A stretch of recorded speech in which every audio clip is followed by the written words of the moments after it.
Have you ever wondered what it would be like responding to an emergency scene with lights and sirens? There's an emergency somewhere, but you know very little about what is happening. You will form this vision in your head based on past experiences and will think the worst. When you arrive on scene, you will size up what's going on and potentially have to make immediately life-threatening decisions. I'm sure someone here knows a first responder, but do you know a first responder with ADHD? I've been a firefighter for 29 years in one of the best fire departments in the state of Texas. And while going to school, I always struggled with attention and memory recall. And it wasn't until recently where I was officially diagnosed with ADHD.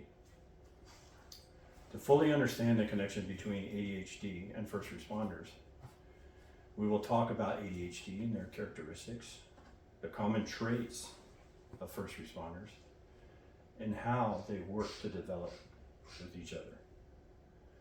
To begin, we define ADHD and discuss some of the characteristics. Over the years, people with ADHD have been mislabeled as someone having behavioral disabilities, learning disabilities, and even mental disorders. ADHD is defined by Rogers from Attitude as attention deficit hyperactivity disorder, which is a complex brain disorder that affects 11% of children and 5% of adults in the US. ADHD is a developmental impairment of the brain's executive function. People with ADHD struggle with focus, organizational skills, and impulse. According to Williams,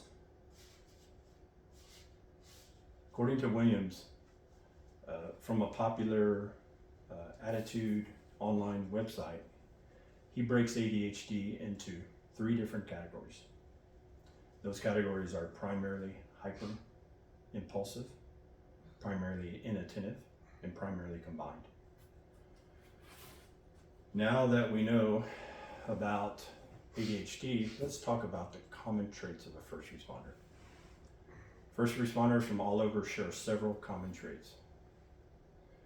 In Reynolds' book, Stories of Faith and Courage, from a firefighter and first responder, he mentions the phrase above and beyond the call of duty.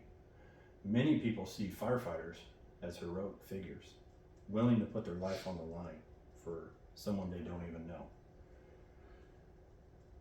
In a journal written by Ganaskinski, The Psychology of Firefighting states that firefighting is an occupation which requires physical prowess, psychological resilience, and overall peak excellence. The phrases I mentioned above are examples of humanity, energy, resilience, and flexibility. We will now look at ADHD and how it works in a first responder.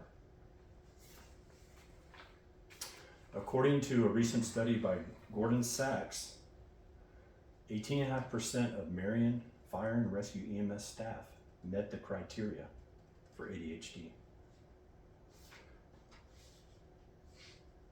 In the article, The Positive Aspects of ADHD by Sedgwick, it talks about people with this disorder are able to quickly adapt to a flexible thought process, and these individuals can think outside the box. Plus, they can become hyper-focused in the moment. The author also, when describing people with ADHD, mentions words like resilience, energy, and courage. So we overview ADHD and its connection to first responders. The traits that individuals with ADHD have often benefit first responders. Now that we have a better understanding of the connection between ADHD and first responders, we have discussed ADHD and its characteristics, the common traits of a first responder, and show how to work to develop we can understand why it is common for individuals with ADHD to seek these jobs. Next time you see a fire truck responding, you will have a better understanding of the skills needed for the first responder job. Looking ahead, hopefully more research will be done to further investigate the connection between ADHD and first responders.